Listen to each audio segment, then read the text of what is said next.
Érase una vez en Sumeria, una antigua región del sudoeste de Asia donde surgió la primera civilización de la que se tiene registro. Se dio en la Edad de los Metales, es decir, un periodo de tiempo intermedio entre el Neolítico y la historia en sí. La metalurgia surgió bastante pronto en algunos pueblos de Mesopotamia, pero tardó bastante en llegar al resto del mundo. ¿Y qué es Mesopotamia para ser tan maravilloso? Dijo un chico curioso que escuchaba lo que te cuento a ti ahora mismo. Pues bien, es un territorio con forma de media luna situado entre dos ríos, el Tigris y el Éufrates. Estos ríos convierten esa zona de Oriente Medio en un lugar espectacular para el cultivo. Además, como un dato curioso, se le llama el creciente fértil. Entre las primeras culturas neolíticas de esta zona encontramos a la aún aldeana cultura Alaf. Se destaca por sus cerámicas y figurillas representando a la Venus de la fertilidad, cultura Hasuna Samarra, famosa gracias a Timón y Pumba. ¡La película!, exclamó entusiasta el espectador.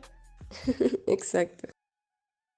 Las casas pasaron de ser una simple estancia a tener varias habitaciones y patios interiores, hasta horneaban pan y domesticaban vacas y cerdos, pero después llegó la cultura Elobeid, que comenzó a expandirse por Oriente Próximo y que sería el primer estadio de la civilización sumeria. De su infraestructura destaca la construcción de los primeros templos, construidos en honor a la diosa madre Inanna, también conocida como Istar, en el periodo. ¿Algunas de arcilla y otras de cobre? Tienes toda la razón, pero por lo que más llaman la atención son porque tienen cabeza de serpiente. Esta cultura introdujo el regadío y el arado, y la productividad aumentó, lo que hizo también que aumentase la población de la región. Y esta región al sur de Mesopotamia era conocida como Sumer y junto a ella aparecieron la persa Elam y la semítica Akkad. El cobre, un metal muy típico del Mediterráneo, ya era conocido desde hace mucho antes. Sin embargo, alrededor del 4000 a.C., descubrieron que antes que trabajar el metal a base de martillazos, era mejor fundirlo y darle forma después.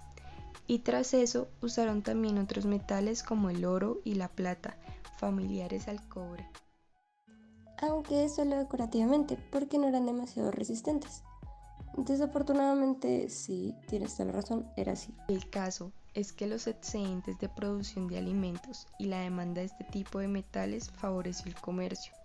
Por ejemplo, tenían relaciones con pueblos de Anatolia, en la actual Turquía, donde abundan los metales, pueblos de los montes Zagros, entre las actuales Irak e Irán. Llegaron incluso hasta las montañas del Indus Kush, en Afganistán, donde se encontraban las famosas piedras lápiz lazuli.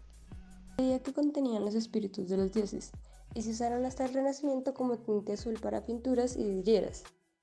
Vaya, qué interesante. Una cosa que escaseaba en Sumeria era árboles, de ahí que construyeran sus casas con tierra y paja. Su comercio se extendió a estas regiones como las de Amarú o Canaán, más o menos por el Líbano, donde abundan los cedros. Sus creencias también cambiaron con el descubrimiento de la metalurgia, dejaron de creer tanto en las diosas madres típicas del Neolítico y las cambiaron por deidades más demiúrgicas, modificadoras de materia.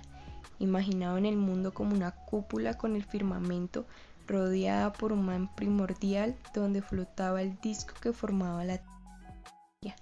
Imaginaban el mundo como una cúpula con el firmamento, rodeada por un mar primordial donde flotaba el disco que formaba la Tierra. Creo que sé por dónde va esta historia. ¿Oh sí? A ver, veamos a ver si la tienes. Bajo esta había otra cúpula inversa llamada inframundo. Según su mitología, los dioses crearon a los humanos para que les sirvieran, pero se liberaron cuando empezaron a ser muchos. Durante esta época del cobre hubo una ciudad que destacaba en la región del Sumer, Uruk, junto al Éufrates, que extendió una cultura común por muchos pueblos de Oriente Próximo. No se sabe mucho acerca de su sociedad, pero se cree que era una sociedad igualitaria. Vaya utopía. ¿Te imaginas que podamos hacer de la nuestra así? Aún no habían reyes, pero sí un administrador o gobernador. Surgió como forma de contabilidad y administración mayormente. También habían sellos con que la gente marcaba cosas en plan. Esto es solo mío, mi precioso, solo mío. Así nace la propiedad privada, de una manera aún tanto primitiva. Este sello evolucionaría hasta el sello cilíndrico, para hacer fácilmente motivos decorativos. He aquí un ejemplo de firma de contrato. Uno de los hechos más importantes fue la creación de la rueda, posibilitó el comercio entre diferentes ciudades de la región de Sumer.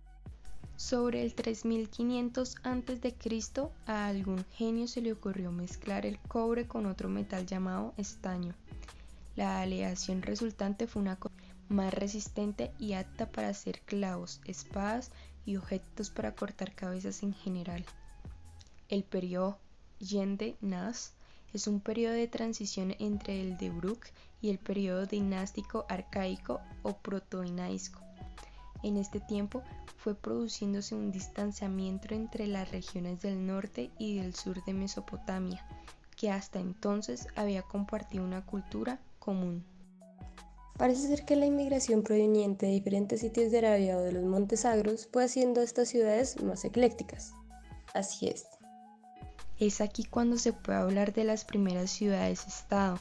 Cada ciudad era autónoma y funcionaba como un pequeño país. Comenzaba a tener su propio rey. Por el 3300 a.C., la escritura evolucionó de los simples pictogramas. Estos pictogramas no eran adecuados para escribir conceptos abstractos, verbos o tiempos. ¿Pero de allí nace la escritura cuneiforme?, preguntó nuestro querido espectador. Exacto, este es el origen del idioma sumerio escrito, que formaría parte de la cultura sumeria y de otras venideras. Las ciudades situadas junto a la orilla de los grandes ríos fueron creciendo en población. La inundación volvió a esas zonas más fértiles y la gente de pueblos del interior se fue trasladando a esas zonas. La escritura sumeria sigue teniendo una función más administrativa, pero también se usa para otras cosas como movidas religiosas, sucesos históricos o hasta textos mitológicos. ¡Wow! ¡Qué místico! Incluso hay una tablilla de arcilla encontrada en Nippur, que podría ser considerado el primer manual de medicina de la historia. También eran unos cracks en matemáticas. No solo conocían el círculo de 360 grados, sino que también desarrollaron un sistema de cálculo sexagesimal. Pero, ¿cómo lo hacían? No con dedos, sino con falanges. Aún hoy en día usamos este sistema para medir cosas como la hora de 60 minutos o los años de 12 meses.